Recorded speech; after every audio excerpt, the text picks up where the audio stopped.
নমস্কার বন্ধুরা, শ্রাবণী রান্নাঘরে আপনাদের সবাইকে স্বাগত জানিয়ে আমি আবারও একটা রান্নার ভিডিও নিয়ে আপনাদের সামনে চলে এসেছি।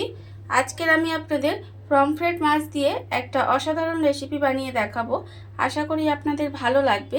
তার জন্য কিন্তু আমার পুরো ভিডিওটা আপনাদের দেখতে হবে। তাহলে চলুন পমফ্রেট মাছ দিয়ে আজকের আমি কি বানাই সেটা আপনারা একবার দেখে নিন। রান্নাটা করার জন্য প্রথমে আমি এখানে গ্যাসটা অন করে একটা কড়া বসিয়ে দিয়েছি।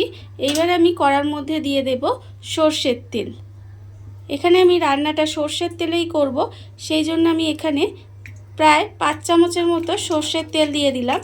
এবারে তেলটা যতক্ষণে গরম হবে ততক্ষণ আমি এদিকে পমফ্রেট মাছের মধ্যে অল্প সামান্য একটু নুন আর অল্প একটু হলুদ দিয়ে নুন হলুদটা খুব ভালোভাবে মাখিয়ে নেব। মাছের মধ্যে আমি এখানে ভালোভাবে নুন হলুদটা মাখিয়ে নিয়েছি। আর অন্যদিকে কিন্তু কড়ায় তেলটা গরমও হয়ে গেছে। এইবার আমি এই মাছগুলো একটা একটা করে তেলের মধ্যে দিয়ে খুব ভালোভাবে ভেজে নেব। একটু এপিট ওপিট করে লাল করে মাছগুলোকে ভেজে নেব। মাছটা আমার এখানে লাল করে ভাজা হয়ে গেছে। মাছটাকে আমি এখানে এপিট ওপিট করে লাল করে ভেজে নিয়েছি। এইবারে মাছটাকে আমি আলাদা করে তুলে রেখে দেব। আর আবারও কিন্তু আমি অন্য মাছগুলো তেলের মধ্যে দিয়ে ঠিক একইভাবে ভেজে নেব। সমস্ত মাছগুলো আমার এখানে ভাজা হয়ে গেছে। এইবারে আমি এই মাছ ভাজার তেলের মধ্যে দিয়ে দেব প্রথমে গোটা গরম মশলা। আমি এখানে একটু তেলের মধ্যে দিয়ে দিলাম। দিয়ে এবার আমি এর মধ্যে দিয়ে দেব পেঁয়াজ বাটা। এখানে আমি একটা বড় সাইজের পেঁয়াজ বেটে রেখেছিলাম, সেই পেঁয়াজ বাটাটা আমি তেলের মধ্যে দিয়ে দিলাম। দিয়ে এবারে একটু পেঁয়াজ বাটাটাকে ভাজা ভাজা মতো করে নেব, যাতে পেঁয়াজের যে একটা কাঁচা গন্ধ থাকে সেটা চলে যায়। পেঁয়াজ বাটাটা আমি তেলের মধ্যে দিয়ে একটু ভাজা ভাজা মতো করে নিয়েছি। এইবার আমি এর মধ্যে দিয়ে দেব আন্দাজ মতো নুন,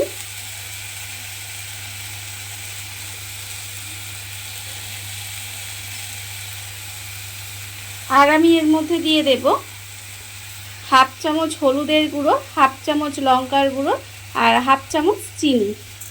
এই শুকনো মশলাটা আমি এর মধ্যে দিয়ে দিলাম। দিয়ে আবারও কিন্তু এটা একটু কষিয়ে নেব। আর এই সময় আমি এর মধ্যে দিয়ে দেব টক দই। এখানে আমি 2 চামচ মতো ফ্যাটানো টক দই রেখেছিলাম, সেই টক দইটাও কিন্তু আমি এর মধ্যে দিয়ে দিলাম। দিয়ে এবার সমস্ত মশলাটা খুব ভালোভাবে একটু কষিয়ে নিতে হবে। মশলাটা আমার এখানে খুব ভালোভাবে কষানো হয়ে গেছে। দেখুন মশলাটা থেকে কিন্তু তেলও ছেড়ে দিয়েছে। এইবারে আমি এই সময় এর মধ্যে দিয়ে দেব জল। এখানে আমি যে দইয়ের বাটিটা রেখেছিলাম সেই দইয়ের বাটি ধোয়া অল্প একটু জল দিয়ে দিলাম। খুব বেশি জল কিন্তু আমি এর মধ্যে দেব না। দিয়ে এবার খুব ভালোভাবে এটা একটু রান্না হতে দেব।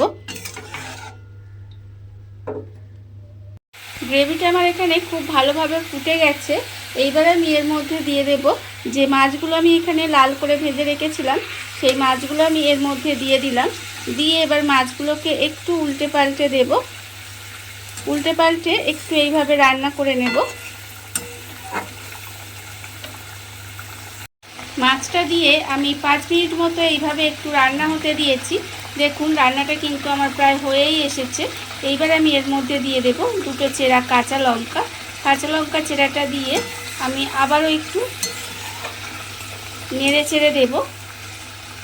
দেখুন রান্নাটা কিন্তু আমার হয়ে গেছে। এবারে গ্যাসটা অফ করে দিলেই রান্নাটা আমার কমপ্লিট হয়ে যাবে।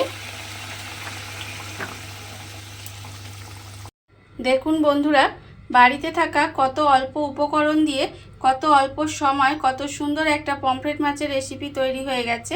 আপনারা দেখতেই পেলেন। এটা কিন্তু গরম ভাত দিয়ে খেতে ভীষণ ভালো লাগে। আপনারা একবার হলেও বাড়িতে বানিয়ে দেখতেই পারেন। আর এই ভিডিওটা যদি আপনাদের ভালো লেগে থাকে, আপনারা যদি ফেসবুক থেকে দেখে থাকেন পেজটি ফলো করে দেওয়ার অনুরোধ রইল। আর যদি ইউটিউব থেকে দেখে থাকেন চ্যানেলটি সাবস্ক্রাইব করে নেওয়ার অনুরোধ রইল। তাহলে চলুন ভিডিওটা আমি এখানেই শেষ করছি। আপনারা সবাই ভালো থাকবেন, সুস্থ থাকবেন। আবারও হাজির হব নতুন কোনো রান্না নিয়ে।